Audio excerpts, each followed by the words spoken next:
नमस्कार, माझं नाव मिसेस उर्मिला प्रभुणे।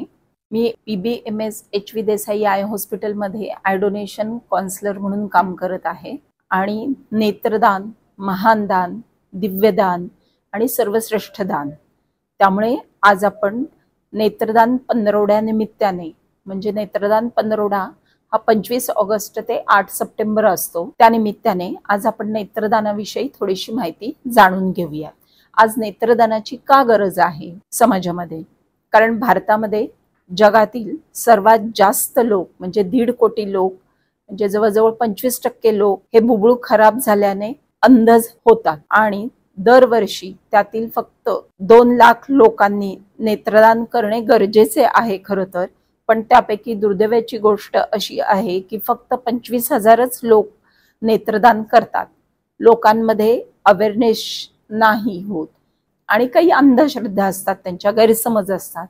या दृष्टिकोनातून कमी प्रमाणात आपल्या इथे नेत्रदान घडून येतं। तर ते जास्तीत जास्त घडून येण्यासाठी म्हणजे हे कसं महान कार्य आहे, कारण एखाद्या व्यक्तीच्या मृत्यूनंतर म्हणजे 6 ते 8 तासाच्या आत त्यांचं नेत्रदान करणं हे खूप गरजेचं आहे। आता नेत्रदान खूप लोकांमध्ये गैरसमज आहेत की नेत्रदान म्हटलं की पूर्ण डोळाच काढून घेतात की काय, किंवा खूप वेळ लागतो, चेहरा विद्रूप होतो वगैरे वगैरे। पण असं काहीही नाहीये, कारण आता आधुनिक पद्धत आलेली आहे आणि या आधुनिक पद्धतीमध्ये पूर्ण डोळा न काढता फक्त पारदर्शक पटल जे आहे म्हणजे कॉर्निया जो आहे फक्त तेवढाच कलेक्ट केला जातो, त्यामुळे चेहऱ्यामध्ये कुठेही विद्रूपता येत नाही, कमी वेळ लागतो, म्हणजे त्यांचे पुढचे विधी करायला त्यांना उशीर होत नाही।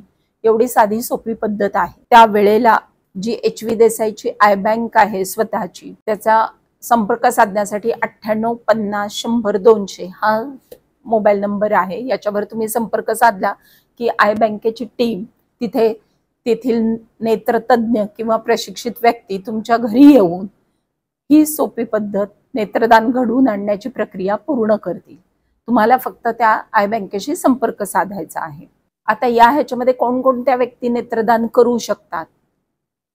ज्यांना मधुमेह आहे, उच्च दाब आहे, दमा आहे किंवा चष्मा आहे किंवा मोतीबिंदूची शस्त्रक्रिया झालेली आहे, अशा व्यक्ती सुद्धा नेत्रदान करू शकतात। फक्त काही की HIV आहे, HBsAg-BC आहे किंवा काही सेप्टिक गोष्टी आहेत, इन्फेक्शन आहे, एवढेच लोक नेत्रदान करू शकत नाही। याला वयाची कुठलीही अट नाही, प्रत्येक वयोगटातील व्यक्ती नेत्रदान करू शकतात। आता या ह्याच्यामध्ये सगळ्यात महत्त्वाचं म्हणजे नेत्रदान करण्यासाठी आपण कुठली काळजी घेतली पाहिजे हे घडवून आणण्यासाठी। तर ज्या ठिकाणी मृत शरीर ठेवलेले आहे त्या रूम मधील पंखा बंद करावा, AC असेल तर तो चालू करावा, डोक्याखाली उशी द्यावी आणि डोळे बंद करून त्याच्यावरती ओला कापूस किंवा सुती कापड ठेवावे की जेणेकरून ते पारदर्शक पटल चांगल्या पद्धतीने आपण त्याचा उपयोग करू शकू। मी आमच्या आय बँकेतर्फे तुम्हाला सर्वांना हे अपील करू इच्छिते, जास्तीत जास्त लोकांनी नेत्रदानाची प्रतिज्ञा करावी आणि अंध लोकांच्या जीवनामध्ये आपण चांगले रंग फुलवू शकू। आणि यासाठी आमच्या हॉस्पिटलचा QR कोड सुद्धा खाली उपलब्ध आहे, त्याच्यावरतीही तुम्ही हे करू शकता आणि परंपरा अशीच पुढे चालू ठेवावी।